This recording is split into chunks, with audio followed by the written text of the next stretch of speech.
building blocks do you feel we still need to see for stacks? I think the biggest one is faster transactions. And obviously, I'm very excited about the hyperchains work that the Hero announced, because the reality is that if you are a crypto user today, the experience that you would have on a much faster chain like Solana or Avalanche is so much nicer, right? And obviously, there are different trade-offs that these systems are making. But for the Bitcoin ecosystem to really have similar type of a UX, so that if you're a new user, you can come in and experience like really fast transactions, and also at very, very high network capacity. So it's not that, if there's an NFT drop happening, suddenly you have to wait for hours before your transactions can get confirmed. The network capacity can be much, much higher. And interestingly, hyperchains can make like similar trade-offs where you're effectively trading off decentralization for speed. But we can give you that option.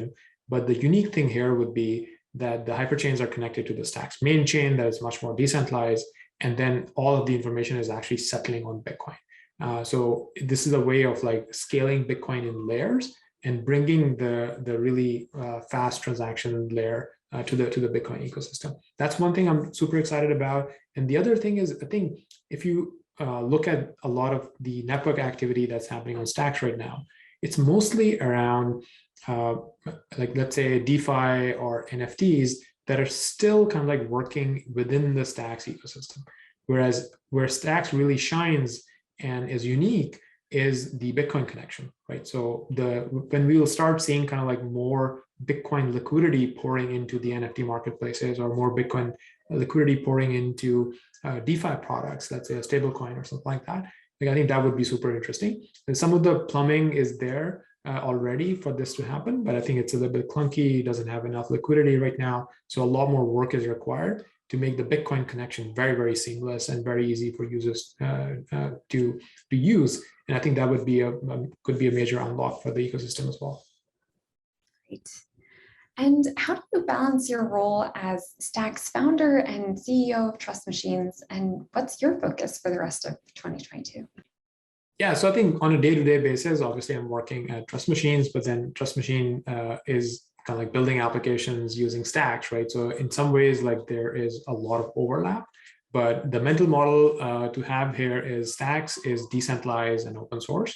Yes, I helped kind of like start the project, but there are a lot of other people who contributed to it as well, right? And the project can live on without any individual or any company. I think that's the power of decentralization, that this project is truly decentralized, the code is open source, and it can really live on without anybody. With that said, we are directly contributing to Stacks because of our business needs. Like if our applications need certain features from the underlying infrastructure, obviously we're gonna come in and contribute to the Stacks code base, or any other libraries that help kind of like better connect Stacks to Bitcoin and so on. So in terms of my role, I would say the Stacks founder role is not any official role, right? Like it's just a decentralized ecosystem. I'm one person amongst many in this ecosystem. And yes, sometimes, I go out and I tell people kind of like the story of Stacks or the kind of work that I'm interested in these days. But anyone can do that in the ecosystem. Whereas Trust Machine is a business, it's a startup. We're actively hiring and we are doing work on a day-to-day basis that contributes to Stacks, but it also, the main purpose is building these new applications and getting millions of users to come in and actually benefit from that application. So that's what I do more of on a day-to-day basis. Thank you. Now, lastly, what would be your advice to entrepreneurs in the crypto landscape that are looking to go live in the next year or so? There's a lot of changing landscape when it comes to markets, regulations, etc. Yes, so I think I've commented on this a little bit maybe before as well, that crypto is truly unique. Like it's like a roller coaster, and it goes in these cycles of like bull markets and bear markets. I'm not fully convinced we're in a bear market right now, but at least the sentiment in the industry has turned bearish for sure, right? You're noticing that some people might be leaving the industry. You'll see kind of like funding becoming a little bit harder as well. And I think that was to be expected, right? So one of the things to learn if you're an entrepreneur or a builder, that you need to have like long time horizons in mind. Like imagine the people who were heads down building during 2018, 2019.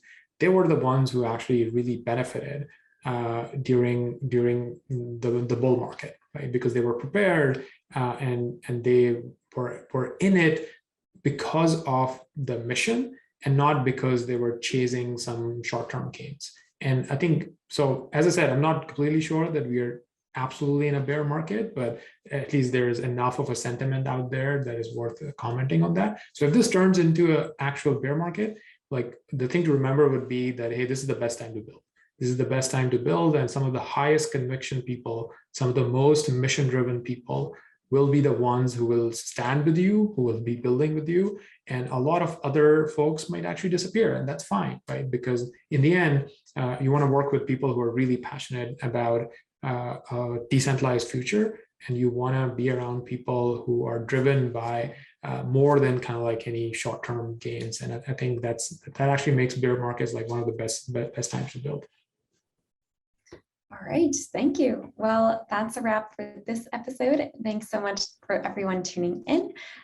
Please make sure that you like this video, comment, and subscribe, and let us know if you have any questions for future Stacker Chats. We'll see you next week.